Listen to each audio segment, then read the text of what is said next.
Saya menyampaikan tema firman Tuhan yang berbeda ya. Jadi tadi pagi banyak orang tua yang sepantaran saya ya.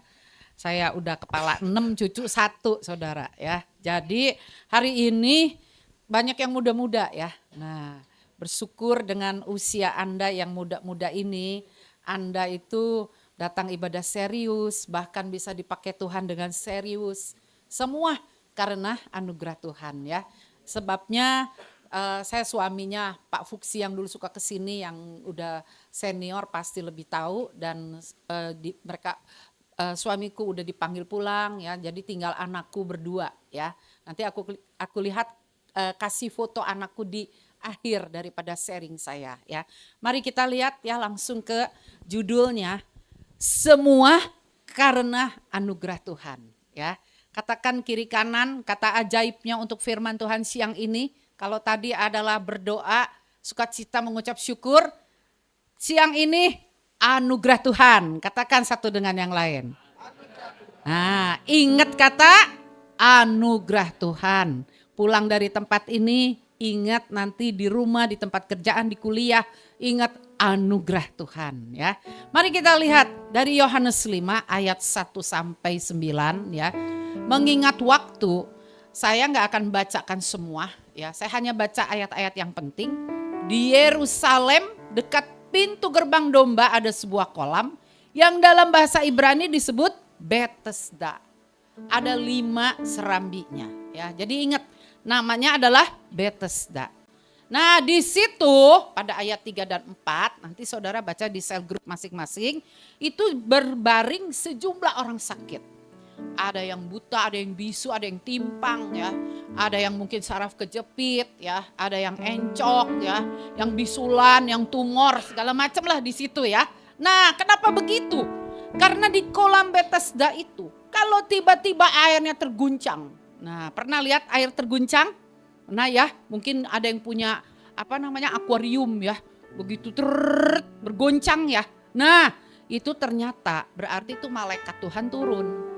Nah, pada waktu malaikat Tuhan turun, orang sakit, silakan diklik lagi ada ayat selanjutnya sampai 9. Itu siapa aja yang nyebur ke situ? Cuma 1 orang ya yang dipilih nih sama malaikat Tuhan. Yang paling duluan nyebur, apapun penyakitnya dia pasti sembuh. Apapun penyakitnya. Mau sakit panuan ya, tidak keluar-keluar udah licin kulitnya ya.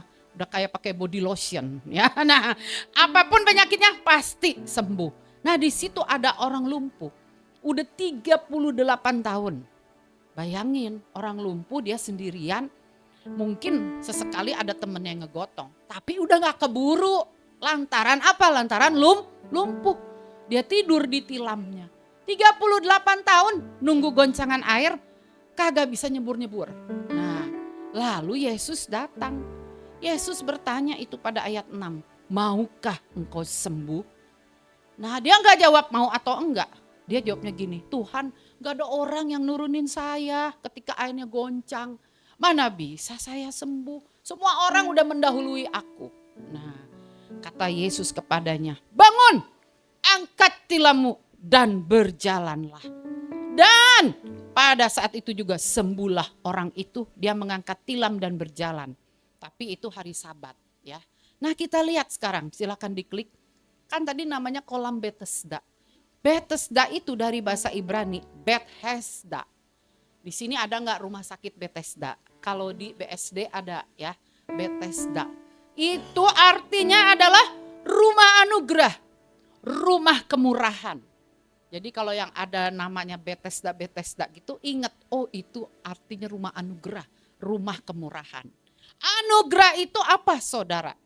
Anugerah itu artinya sesuatu yang kita terima, tapi sebenarnya kita tidak layak untuk menerimanya. Jadi kalau upah beda, upah atau gaji salary memang kita bekerja, itu balasannya. Tapi kalau anugerah, kita gak bekerja gak apa. Kita mungkin pengorbanannya hanya sedikit. Kita mungkin sebenarnya gak layak menerima itu. Tapi kok kita bisa terima ya? Ajaib ya. Nah, anugerah apa yang saudara udah terima dari Tuhan? Coba pikir-pikir, dalam waktu 3 bulan terakhir ini, coba anugerah apa? Kalau saya terima anugerah tadi di pagi tentang mengucap syukur. Itu mobil anak saya dan mobil kantor ke timpahan buah mangga. Mangga saya ada 200 ada di atas. Tiap malam jatuh 10 dimakan codot. Nggak ada yang mau ngambil karena tinggi dan bersemut merah. Jadi akibatnya saya lagi tebang, ternyata nebangnya aja mahal, 1,5 juta, belum beres itu pun. Belum lagi kena penyok, terus ininya kacanya retak. Kalau saya harus mengucap syukur. Apakah saya masih tetap bisa bilang itu anugerah? Tergantung pada kita masing-masing loh. Tergantung pada kita masing-masing. Nah, jadi saya yakin 3 bulan terakhir ini anugerah apa yang Tuhan telah berikan kepada kalian? Jawab sendiri-sendiri ya. Nah, sekarang saya mau tanya, anugerah apa yang terbesar di dalam hidup kita? Apakah ketika engkau punya rumah sendiri, udah gak ngontrak lagi? Apakah ketika engkau mendapat pekerjaan naik jabatan? Apakah terima beasiswa di kuliah dan sebagainya? Semua itu menurut saya bukan terbesar. Apakah sakit kanker disembuhkan? Bukan terbesar. Terbesar adalah, ingat nih ya, kita orang Kristen suka gak menyadari. Kita orang Kristen menganggap Kristen itu agama. Saya seperti teman saya agama Islam, agama Buddha. Berarti saya pun punya agama Kristen. Tidak saudara, kita berbeda. Berbedanya kenapa? Kita terima anugerah yang terbesar adalah keselamatan. Itu anugerah terbesar. Mungkin saudara berpikir, tapi saya rasanya biasa-biasa aja. Oh no, kalau engkau punya pikiran, hidupku karena anugerah Tuhan. Hidupku karena ini, kita antar mau perjamuan kudus. Karena ada darah Yesus dan tubuh Yesus, roti itu yang menyelamatkan aku. Maka hidup kita itu jadi berubah saudara. Hidup kita itu akan di-drive kalau kita ini udah terima anugerah keselamatan yang terbesar. Ya, kita lihat bagannya ya. Saya suka biasa bikin bagan. Kalau di dalam khotbah-khotbah saya kebanyakan saya suka bikin bagan. Yaitu anugerah Tuhan. Di dalam cerita tadi ada 3 karakteristiknya. Pertama, di dalam anugerah Tuhan selalu ada belas kasihan Tuhan. Gak mungkin gak ada belas kasihan. Kedua, kemahatauan Tuhan. Tuhan itu paling maha tahu. Ketiga, kuasa Tuhan. Makanya dia sumber anugerah. Nah terus manusia lumpuh yang tadi kita baca 38 tahun lumpuh. Dia merasa tertinggal. Dia punya mental banyak alasan. Dia punya mental korban. Tapi walaupun manusia lumpuh itu dengan segala keterpurukannya, segala kesusahan hidupnya, segala kekecewaannya, tetap anugerah Tuhan turun atas dia. Akibatnya terjadi apa? Kesembuhan. Bangun, angkat tilammu, berjalanlah. Itu adalah kesembuhan. Mari kita lihat satu persatu poin dari karakteristik anugerah Tuhan dan manusia lumpuh. Pertama, belas kasihan Tuhan. Ketika Yesus melihat orang itu berbaring, dan karena ia tahu bahwa telah lama dalam keadaan itu, timbul belas kasihannya. Jadi belas kasihan Tuhan itu bukan basa-basi saudara. Bukan basa-basi. Itu sebabnya dia mau menyembuhkan dan memang sembuh orang lumpuh tersebut. Nah saudara, di dalam hidup kita sekarang harus menyadari, Tuhan aku orang berdosa. Tuhan aku apalagi latar belakang keluarga, masa laluku begitu hancur.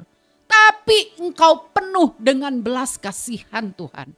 Bahkan sampai saat ini kita bisa melewati pandemi. Semua karena belas kasihan Tuhan. Ada orang yang saya layani, maaf di sini kalau ada orang Nias ya. Saya sebutkan dari Nias karena merantau ya. Maaf ya, saya mohon maaf. Karena begini saudara, dia bilang sama saya nih, saya juga taunya dari ibu itu. Katanya kalau di suku kami bu, belum punya anak perempuan. Biasanya saya sebagai menantu kurang disayang. Jadi saya benar-benar bu, sekarang ini hamil yang keempat, saya pengen anak laki-laki. Anaknya 3 perempuan semua, kecil-kecil. Dan ibu itu sampai minta didoain, Lalu rumahnya aja di rumah kontrakan. Suaminya itu pegawai ya, jadi pulang balik 1 jam ke Depok gitu. Nah saudara, dia minta didoain. Udah didoain dia nangis. Dia sampai kasih amplop. Karena maaf ya, karena orang menengah ke bawah begitu saudara. Saya tahu itu amplop yang sederhana. Dia bilang, "Ibu, saya berterima kasih didatengin ibu pendeta." Saya bilang, "Gak usah pakai gini-ginian. Saya udah ngucap syukur bisa doain kamu." Dan saudara, apa yang terjadi? Sebulan kemudian itu kandungannya udah besar. Dia dapat belas kasihan Tuhan. Dia gak punya uang, dalam keadaan yang sedih karena mertuanya gak sayang sama dia. Dia ngelahirin di mana saudara? Dia ngelahirin di rumah. Kagak ada bidan. Dia jerit-jeritan, tolong saya. Dan ibu yang di seberangnya jualan warung segera datang ke dia. Dia juga gak bisa apa-apa.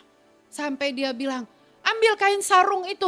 Ini aku udah gak tahan. Perutku sakit sekali." Dan air ketuban udah pecah saudara.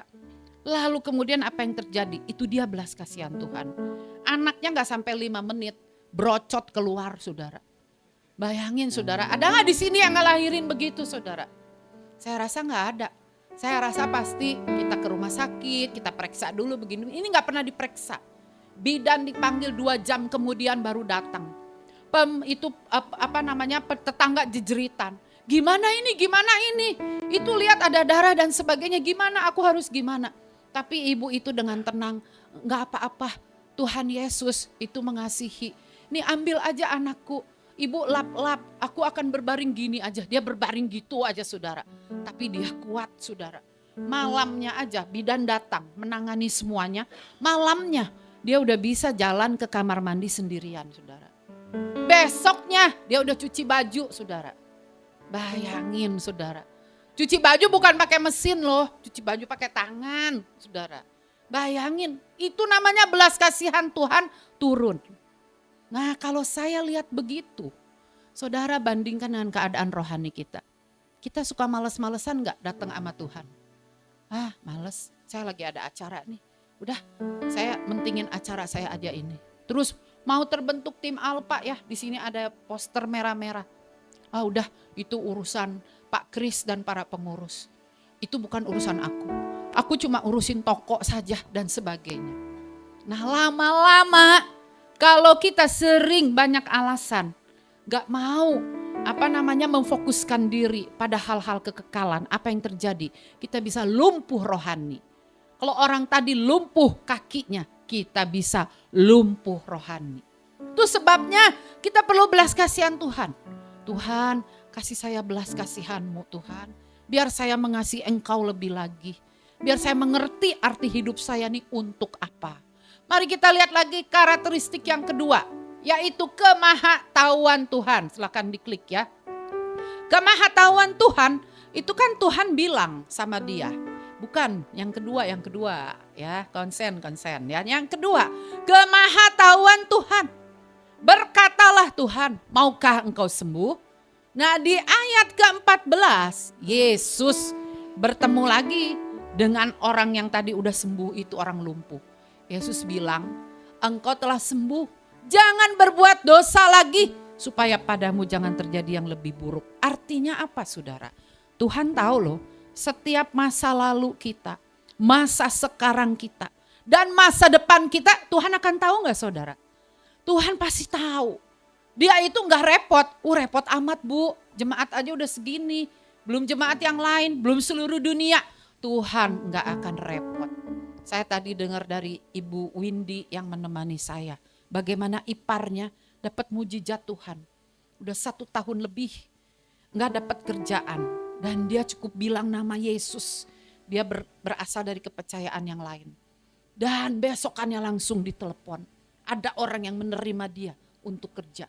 Nah saudara, Tuhan itu maha tahu. Tuhan itu maha tahu, makanya dia bilang sama orang lumpuh, kalau kamu udah sembuh, jangan ya nanti berbuat dosa lagi. Tuhan kasih peringatan dulu, kasih warning saudara. Nah hari ini kita juga belajar dari kemahatauan Tuhan. Tuhan gak hanya ingin kesembuhan fisik. Mungkin kita datang sama Tuhan banyakkan minta berkat. Kalau kita banyakkan minta berkat, Tuhan Yesus kita jadikan sama dengan dewa-dewa yang lain. Tuhan, kami datang minta berkat, kami datang minta kesembuhan. Tapi gilirannya kita ini nggak mendapat apa-apa, mungkin agak susah. Kita mulai ngedumel, kita mulai kecewa sama Tuhan. Hari ini Tuhan ingin bukan hanya kesembuhan fisik, bukan hanya berkat fisik. Tuhan ingin kesembuhan jiwa. Dan kemahatauan Tuhan melampaui pandangan jarak dekat kita. Karena Tuhan tahu gambaran besar dari hidup kita. Contohnya Yusuf. Yusuf itu hidupnya gak enak ya. Diiriin sama saudara-saudaranya, dibuang, dijual ke Mesir, dijadiin pembantu, difitnah, masuk penjara. Udah kasih tahu mimpi yang baik, dia dilupain sama orang yang dia artikan mimpinya. Sungguh gak enak. Tapi apa yang terjadi? Tambah dia ke penjara, tambah dekat dengan istana. Karena penjaranya itu penjara di istana. Dan akhirnya ketika raja bermimpi yang gak ada orang bisa tahu arti mimpinya, Yusuf dipanggil. Yusuf dipanggil dan akhirnya dia jadi raja kedua di Mesir. Nah, siapa yang tahu akan hal itu? Yang tahu adalah Tuhan sendiri. Jadi kalau kita lagi ngalamin hal-hal yang gak enak, hal-hal yang sesak yang menekan hidup kita, jangan suka berpikir gini, aduh udah buruk keadaan saya. Didoain sama pemimpin kesan, tambah buruk ya. Wah ini gak ada kemajuan, hancur deh. Hancur. Nah kan ada lagunya ya, yang sebelen itu ya, hancur cur katanya gitu ya. Aduh saya pengen ngancurin itu video beneran deh. Kalau saya dengar lagu itu, saya udah gemes. Cuman kan saya bilang, iya ini HP saya sendiri ya. Jadi kalau udah ada kita lihat orang dunia selalu berkata hancur deh hidup lu, hancur. Nah itu adalah dusta iblis. Sekarang saudara mesti sadar, oh ini karena kesalahan saya sih kenapa saya jadi ikut pinjaman online, kenapa saya jadi pinjol gini, jadi saya bunganya besar, saya dikejar-kejar. Nah itu salah sendiri. Saudara jangan nyalahin Tuhan, itu harus bertobat. Tapi kalau yang misalnya gak ada kesalahan, saudara dapat ketimpaan, entah itu di keluarga, entah itu keluarga besar dan sebagainya. Saudara jangan bilang hancur, jangan. Saudara harus bilang, saya tahu Tuhan saya lebih maha tahu. Ada anugerah Tuhan di depan, ada gambaran besar yang aku gak pernah bisa pikirkan. Tuhan yang sudah pikirkan semua itu. Kenapa almarhum Pak Fuksi dipanggil pulang dalam usia yang masih muda 58 tahun. Sekarang saya tambah menyadari, Tuhan ada maksud Engkau yang lebih besar. Sebab Pak Fuksi adalah milikmu, bukan milik saya. Dan dia gak kemana-mana, dia ada bersama Engkau sekarang. Jadi saudara harus yakin, saudara harus tahu kalau saudara mau terima anugerah Tuhan, berserah untuk kemahatauan Tuhan. Yang berikutnya lagi yang ketiga, yaitu kuasa Tuhan. Saudara, kuasa ini bukan hanya semata-mata pemberian yang sederhana. Karena di sini udah lumpuh 38 tahun jadi sembuh saudara. Pada saat itu juga dia bilang, angkat, bangun, berjalanlah. Nah kuasa kebangkitan Tuhan yang terbesar adalah apa saudara? Kuasa atas maut dan dosa. Kemarin saya bilang di ibadah teens, yang paling besar itu kuasa maut yang dikalahkan. Makanya kenapa ada nyanyian? Sebab dia hidup ada hari esok. Kubur kosong membuktikan dia hidup. Saya tadinya bingung. Kenapa kubur kosong ada pengharapan? Ternyata maut itu satu-satunya hal bahkan dosa yang gak bisa dikalahkan oleh manusia manapun. Mau dia coba dengan makanan sehat, olahraga sehat. Tetap aja dia akhirnya apa saudara? Mati. Ya enggak, tetap aja dia akhirnya dikubur, mati saudara. Nah siapa yang udah mengalahkan maut itu? Itu adalah Yesus. Karena kuasa dia lebih besar daripada kuasa malaikat manapun. Dan dia di dalam cerita ini gak harus tunggu malaikat itu datang. Begitu Yesus datang langsung sembuh orang yang lumpuh itu. Nah saudara, kuasa Yesus itu di bumi dan di surga. Dan tetap ada. Saya mau kasih kesaksian lagi 2 angkatan DK yang lalu. Ada orang yang dari lain iman saudara ya. Dia percaya Yesus. Dia seorang S2 dari IPB, dia ahli perkebunan. Nah kebetulan ada pelayan kami yang juga kerja di perkebunan. Orang itu melihat cara hidup orang anak-anak Tuhan tuh, makanya kok jadi anak Tuhan, cara hidup tuh mempengaruhi. Jadi cara hidup kita bener apa enggak. Ketika dia lihat, ih bener ya ini orang-orang yang percaya Yesus. Nah waktu dia bilang begini, kalau Yesus, kalau Isa itu benar-benar Tuhan, nyatakan kuasanya, nyatakan kuasamu. Nah hari itu mereka berdoa bertiga. Jadi yang pelayan saya dari Bogor, kemudian bosnya juga orang Amerika, percaya Yesus, cinta Tuhan. Lalu dengan si S2 ini saudara. Mereka berdoa berpelukan sampai si S2 ini dia mau menerima Yesus. Tapi kata dia, ini dia kasih kesaksian di Deka. Saya minta tanda bahwa Allah itu yang saya sembah, Isa itu benar-benar kuasanya katanya luar biasa. Terus ketika dia minta tanda gitu, apa yang terjadi saudara? Itu mereka berdoa di kebun di Cisarua. Tiba-tiba bumi bergetar. Bumi bergetar goyang, batu pada ngegelinding. Pohon-pohon yang kecil-kecil itu pada tumbang ya gemetar. Maaf bilang begitu.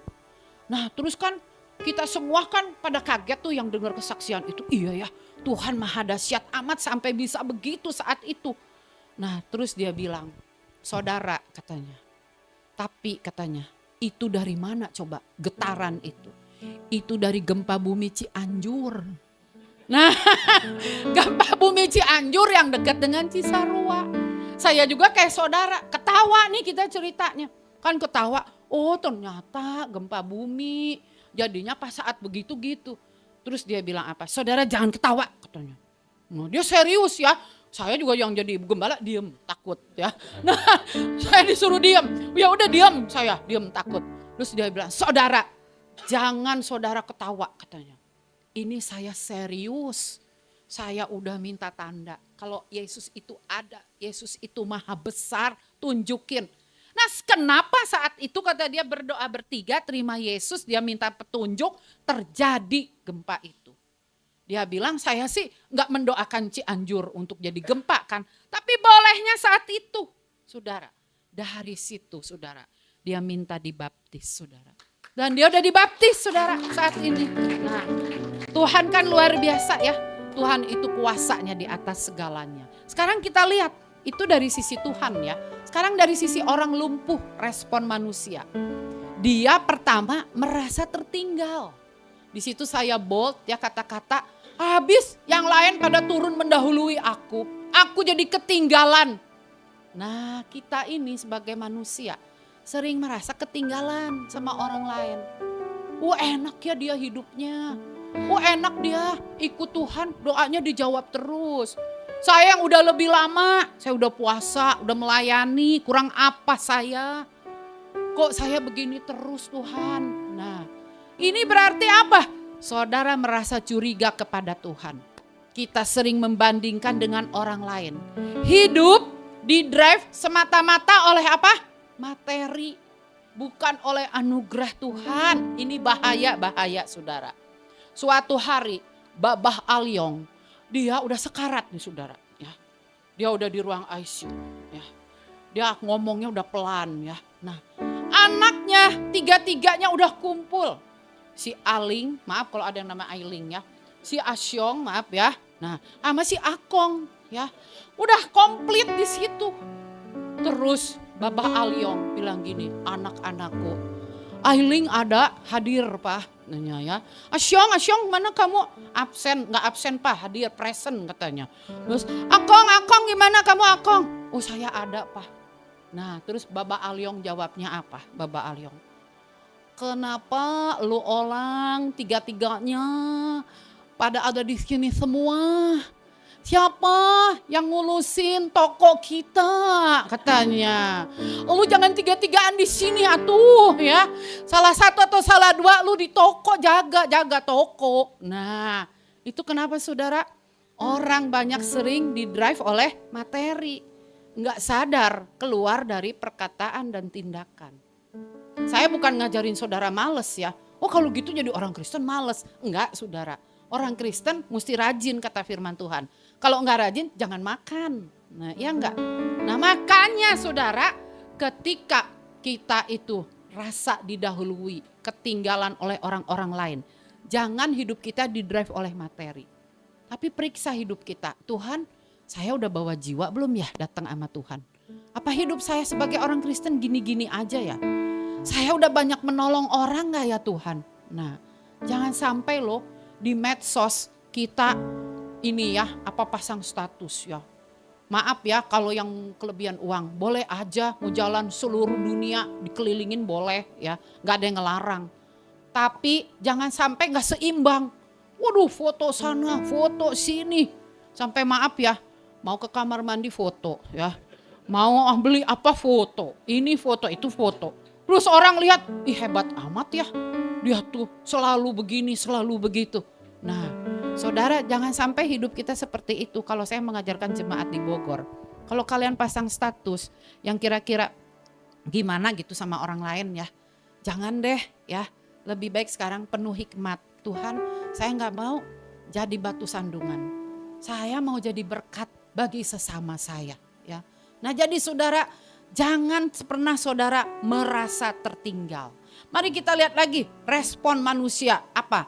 Mental banyak alasan. Waktu ditanya maukah engkau sembuh? Orang itu bukan jawab mau atau tidak. Dia malah jawab, Tuhan tidak ada orang yang menurunkan aku ke dalam kolam itu apabila airnya mulai goncang. Nah manusia itu profesor dalam alasan. Gak usah kuliah sampai S1 udah pasti profesor. Ya enggak? Beralasan terus. Nah suatu hari Joni dan Budi telat datang ke sekolah. Ibu guru udah mulai kesel marah. Joni, kamu selalu telat. Kenapa kamu telat? Kasih alasan sama ibu. Lalu Joni bilang, Bu, saya kan tadi malam itu Bu, saya mimpi loh. Mimpi saya dipilih dari sekolah ini. Mewakili anak-anak sekolah ini ikutan lomba olahraga. Olahraganya lombanya di Singapura loh Bu. Nah jadi saya lama tuh Bu. Di lapangan aja saya antre Bu. Ya saya mesti check in begini begitu. Makanya saya bangun telat Bu. Mimpinya panjang jadi ya begitu. Kamu itu ya banyak alasan. Budi kenapa lagi kamu ikut-ikutan sama si Joni? Terus si Budi bilang, ibu mah gak ngerti. Kita kan jadi teman harus toleransi. Ya kata Budi, saya juga mimpi. Saya mimpi ngejemput Budi di lapangan terbang Bu.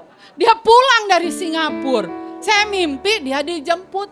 Nah kelamaan Bu di bagasi. Saya jadinya lama mimpinya. Jadi saya juga begini telat. Nah saudara banyak banget alasan ya enggak. Gak usah diajari, udah langsung beralasan saudara. Nah kita jangan punya mental selalu alasan saudara. Mental alasan membuat kita itu gak akan maju. Baik dalam kerohanian maupun dalam sekuler saudara. Mari kita tinggalkan mental alasan. Yang ketiga, mental manusia lumpuh itu. Yaitu mental korban saudara. Di situ ada orang yang udah 38 tahun lamanya sakit.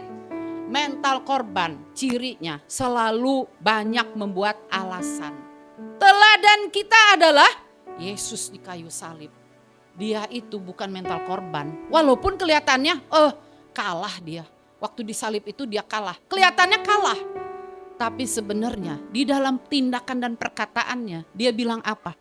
Bapak ampunilah kesalahan mereka karena mereka gak tahu apa yang diperbuatnya. Waktu Yesus bilang Eloi, Eloi, lama sabatini, itu adalah bahasa Aram, bahasa ibunya. Bapak, mengapa engkau meninggalkan saya? Pada waktu itu Yesus gak dapat jawaban apa-apa. Ya enggak? Kalau hidup yang sulit ya, pertanyaan-pertanyaan untuk hidup yang sulit, mengapa, ada jawabannya enggak saudara? Kagak ada. Pertanyaan mengapa gak ada jawabannya. Tapi satu hal yang Yesus lakukan, dia gak mau jadi mental korban. Dia kemudian bilang, Bapak, ke dalam tanganmu kuserahkan nyawaku. Jadi saudara, apa dalam hidup kita yang membuat kita itu sepertinya kita jadi korban? Contoh jangan jauh-jauh, saya aja. Saya bilang, kenapa suamiku Tuhan? Sempat ada pertanyaan-pertanyaan seperti itu. Kenapa suamiku yang diambil Tuhan? Bukankah dia orang yang produktif dalam kerajaan-Mu? Kenapa mesti suamiku? Dan sebagainya. Saudara, pertanyaan itu ada. Tapi Tuhan selalu bilang, ayo kamu terus belajar mengucap syukur. Ayo mengucap syukur terus kepada Tuhan. Saudara, selama 40 hari itu, tiap malam saya dengan Saron dan menantu saya, itu kami mengucap syukur. Kami sambil nangis pun kami bermain gitar, kami ucap syukur. Dan tambah sekarang, saya tahu gambaran besar itu. Tuhan menginginkan Saron untuk menjadi pengganti dari papahnya. Tuhan membentuk hidup Saron, saudara. Saya tahu karakter anak saya itu, saudara. Tuhan membentuk hidup dia. Jadi, saudara, jangan takut untuk peristiwa apapun yang terburuk dalam hidup Anda. Kita nggak boleh punya mental korban.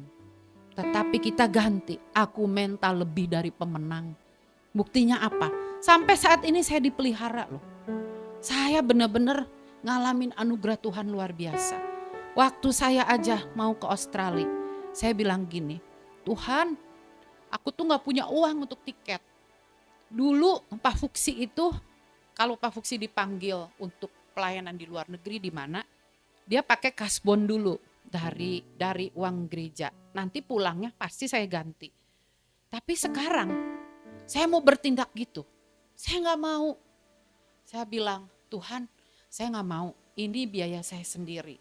Ini saya dari tabungan saya dan pasti Engkau akan memenuhi hidupku. Aku bukan mental korban. Dan saudara, apa yang terjadi? Waktu yang terakhir kemarin 29 Mei, saya pergi menengok anak saya ke Brisbane. Gembala GPDI itu, dia tahu saya mau datang, dia nelpon saya, WA call. Dia bilang, Ibu, pelayanan di tempat saya. Terus udah mau sekali pelayanan, dia bilang, Ibu 3 kali pelayanan di tempat saya. Lalu ada lagi gembala dari Sydney, Ibu datang ke Sydney ya, nanti pokoknya semuanya udah saya atur. Dan kemudian apa yang terjadi saudara? Pulang dari Sarah, tiket semua tercukupi saudara. Benar saudara, tiket tercukupi. Saya bawa koper besar, saudara, kopernya gede, bisa isi 30 kilo. Penuh dengan oleh-oleh. Saya bagi, maaf kalau di sini nggak kebagian ya, koper gitu ya. Saya bagi buat jemaat saudara ya. Saya bagi buat jemaat saudara. Belum lagi apa saudara? Ada, saya bukan kode hashtag, bukan ya, bukan sama sekali bukan ya. Nah, bukan hashtag kode, nggak tahu apa namanya itu ya. Pokoknya bukan gituan ya. Jadi saudara, saya itu saudara. Setiap khotbah di mana, terus di persekutuan doa di mana, saudara. Terus ada orang yang bilang, Bu, ini untuk ibu. Dan saya kumpulkan lebihnya. Saya bilang sama Sarah, mama tinggalin buat kamu ini, dolar Australia ini. Ini kamu udah menjamu mama makan, mama numpang di apartemenmu, kamu ajak mama jalan-jalan. Ini buat kamu semua. Mereka nangis, saudara. Mereka bilang, aduh mama kan sekarang udah hidup sendiri. Saya bilang, enggak, hidupku enggak sendiri. Hidupku di dalam tangan Tuhan. Aku percaya kemanapun aku pergi, aku selalu disambut dengan baik oleh orang-orang. Termasuk saya ke sini. Sampai 3 kali yang nemenin saya lain-lain. Ya kan? Yang pertama Ibu Yuli, yang kedua, ini Ibu Yuli ya. Ini Ibu Lince ya, dengan suami. Tadi dengan Ibu Windy. Saya gak kekurangan tuh. Saya bilang, aduh Tuhan terima kasih untuk teman-teman di Lampung yang begitu baik. Nah karena apa saudara? Kita gak mau jadi mental korban. Kita jangan nyusahin hidupnya orang lain saudara. Jangan nyusahin. Dengan apa yang ada kita mengasihi Tuhan. Mari kita lihat lagi yang berikutnya. Walaupun begitu si orang lumpuh tadi, dia penuh alasan, dia mental korban, dia merasa tertinggal. Tetap aja anugerah Tuhan turun atas dia. Sehingga dia sembuh saudara. Nah itu anugerah Tuhan tuh hebatnya begitu. Kita lihat lagi. Saya mendapat ini foto ya. Ini saya mendapat mengucap syukur mendapat anugerah Tuhan. Ini foto kuburannya almarhum Pastor Fu. Udah 3 tahun ya. Tuh dulu waktu meninggal itu Cucu saya itu masih bayi. Sekarang ini dia udah usia 3 tahun lebih. Itu anak saya, Saron yang pernah ke sini, itu menantu saya ya. Jadi kami 3 tahun peringatan Pak Fuksi, kami datang ke kuburannya ya. Kami di situ juga mengucap syukur kepada Tuhan ya. Nah, kita lihat lagi yang berikutnya. Nah, saya mengucap syukur anugerah Tuhan. Ini nama anak saya kebetulan Anugerah Saron. Tadi juga dinyanyiin oleh Agnes tentang anugerah Tuhan ya. Itu dia, anak itu saudara, dulunya waktu SMP terus terang sukanya main sepak bola dan sukanya saudara, ya begitulah namanya anak lelaki saudara ya. Kurang begitu taat dibanding anak perempuan. Tiap semester saya dipanggil suruh gantiin kaca jendela di sekolahannya. Karena dia mainnya itu sibuk keras, jadi bola kena kaca terus, jadi pecah dan saya harus gantiin saudara. Dan Saron ini ya kalau bagi saya ya kalau mengatur anak perempuan mungkin lebih mudah. Tapi tiap-tiap orang berbeda-beda. Tapi saya ngucap syukur dia lebih banyak diubahkan Tuhan. Hatinya jadi lemah lembut dan dia itu lulus S2 teologi saudara. Bayangkan dari dulu udah dibilangin sama papahnya, kamu sekolah di sana di Hillsong kek, mumpung kamu tinggal di Sydney, sekolah di Hillsong sana. Dia bilang, ngapain sekolah teologi katanya. Atau sekolah yang lain kek, waktu itu kan kemarin udah sekolah katanya gitu. Jadi kata dia enakan kerja, dapat duit, punya mobil katanya. Nah sekarang dia diubah. Dia sekarang mau nurut. Yang suruh dia itu bapak-bapak mentor. Pak Andreas dan sebagainya yang di sinode. Dia nurut, bahkan Pak James ya, nanti sekali-sekali kalau Pak James ke Indo undang ke sini. Itu orang luar biasa dari GBI Light di Sydney.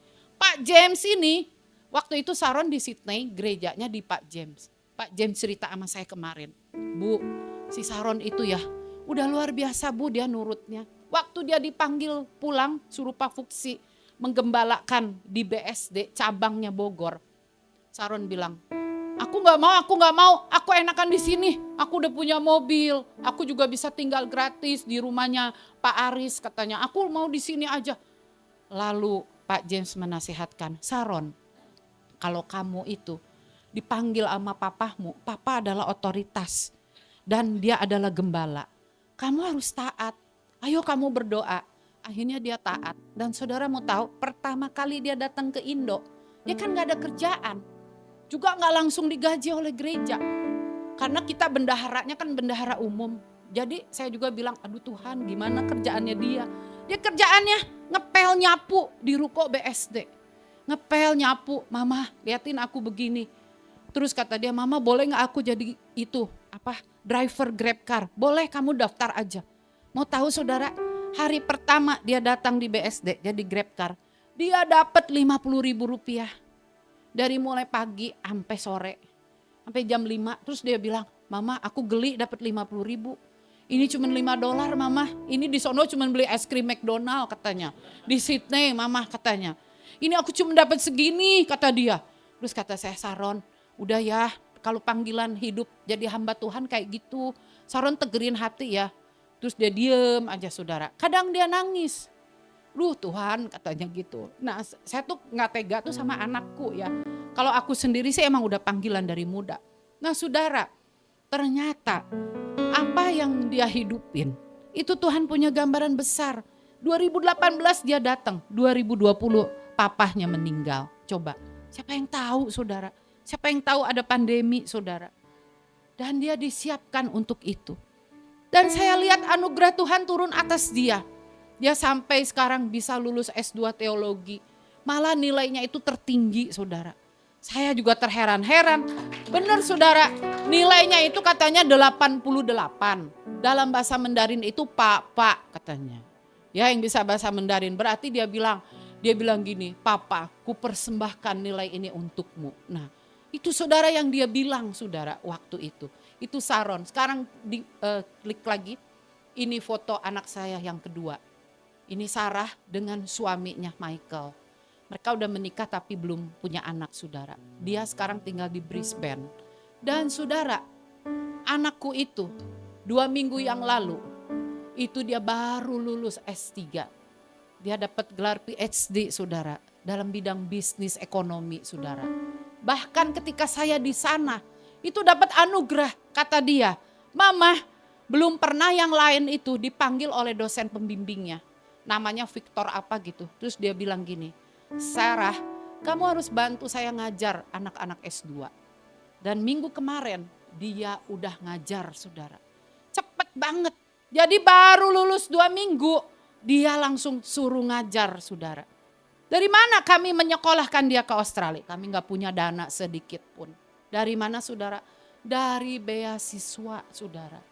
Tuhan yang memilih dia waktu dia kuliah di UI. Dari 10 anak dipilih hanya 3. Dia itu ranking 7, saudara. Yang lainnya nilainya bagus-bagus, saudara.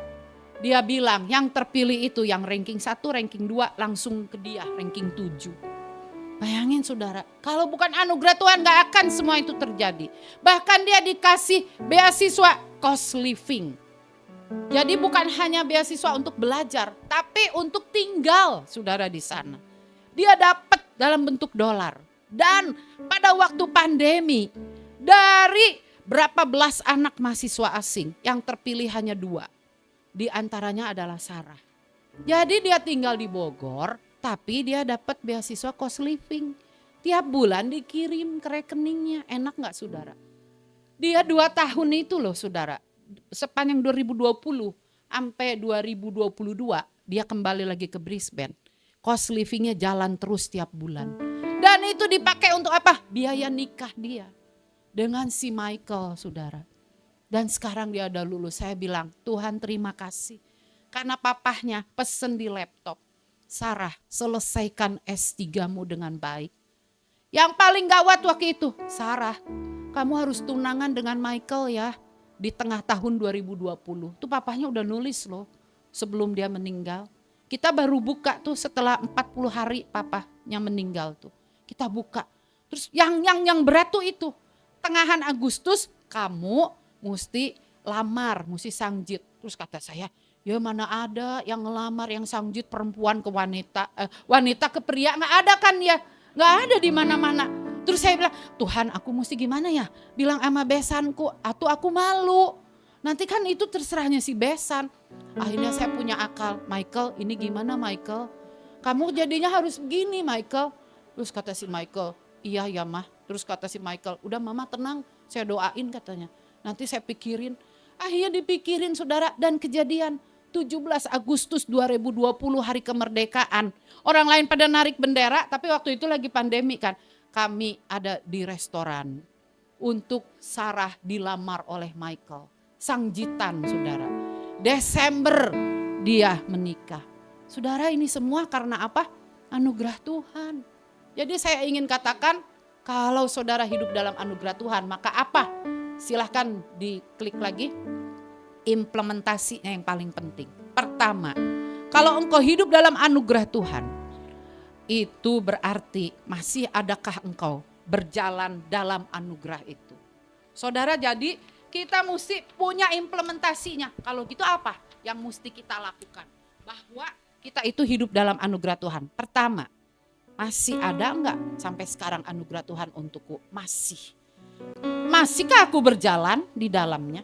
Kalau masih berjalan di dalamnya, apa yang terjadi? Silakan diklik. Pertama, jadi bagaimana? Apakah kita mesti berbuat dosa lagi? Ya jangan dong.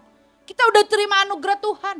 Nanti anugerah Tuhannya kalau kita cut dengan berbuat dosa, coba-coba melenceng dari Tuhan, akhirnya apa? Anugerah itu gak ada. Kita gak ngerasain lagi anugerahnya. Padahal dulu kita rasain. Jangan berbuat dosa, sekali-sekali tidak. Dan di 1 Korintus Paulus bilang, karena aku ada, karena anugerah Tuhan kasih karunia Allah. Aku itu bekerja lebih keras. Maksudnya apa? Tetap cari jiwa. Saya mau tanya, Anda di sini udah jadi Kristen berapa puluh tahun? Berapa tahun, berapa belas tahun? Adakah jiwa yang udah dibawa sama Tuhan? Kita mumpung ada Alpa nih. Datang cari jiwa. Saya saudara, kalau udah 2 bulan, 3 bulan gak menginjil, hati saya gelisah. Saya bukannya sombong loh. Hati saya gelisah, kayak ada yang bilang begini, kamu jadi Kristen mau ngapain? Kok diem-diem aja gitu, santai-santai begitu. Kamu cuma nyanyi-nyanyi aja, main musik di sini. Kamu gak pernah pergi kakimu melangkah, cari jiwa, masukin ke Alpa, injilin orang, sembuhin orang, doa buat dia. Saudara, saya pergi kemarin ke orang yang percaya patung-patung, saudara. Nah, saudara, kita mesti punya suatu relasi dengan Tuhan, suatu pengikutan kepada dia karena dia seorang pribadi yang maha kasih. Kita juga mesti berjalan dalam anugerah itu. Tuhan, aku mau dipakai oleh Engkau. Ini Tuhan, ini hidupku. Aku tahu gak ada yang tahu umur kita berapapun. Aku tahu semua sedang antre untuk masuk dalam kekekalan. Makanya untuk apa aku hidup? Coba kau dipikir-pikir, untuk apa saudara hidup? Untuk apa? Nanti semua gak akan kebawa. Pak Fuksi waktu meninggal, dia punya piagamnya itu. Setumprek gini saudara. Kalau dikumpulin semeja ini, banyak piagamnya. Dari UI, dari LAI, dari Hagai, dari komunitas Korea, dari macam-macam udah banyak. Apakah itu semua dibawa pada waktu meninggal? Enggak, saudara. Enggak ada yang dibawa. Saudara mungkin punya deposito banyak. Apakah dibawa? Enggak dibawa. Apa yang dibawa? Tuhan tanya. Kamu tuh ngapain selama di dunia? Kamu udah terima banyak anugerahku. Ada enggak jiwa yang datang kepadaku? Ada enggak nanti di sana ada yang menyambut? Terima kasih Ibu. Kamu dulu menginjili saya. Terima kasih. Terima kasih Bapak. Kamu dulu menolong penginjilan di tempat ini. Sehingga aku bisa kenal Yesus. Nah, saudara, ini yang diminta implementasi dari anugerah Tuhan. Yang kedua, terakhir, implementasinya apa? Jangan nyerah. Dalam segala hal kami, coba baca sama-sama 1, 2, 3. Dalam segala hal kami ditindas, namun kami habis akal. Namun namun tidak, kami dihempaskan, namun tidak. Nah, kalau orang yang penuh anugerah, gak akan mudah menyerah menghadapi apapun, saudara. Ya, sehingga hidup kita orang lain lihat, kok aneh ya dia bisa gitu. Karena apa? Karena kita gak menyerah. Gak menyerah karena apa? Karena kita sadar anugerah Tuhan besar dalam hidup kita. Ya, mari kita nyanyikan itu satu lagu. Yesus, pegang erat tanganku. Ada gak teksnya di situ? Ku hidup karena anugerah-Mu.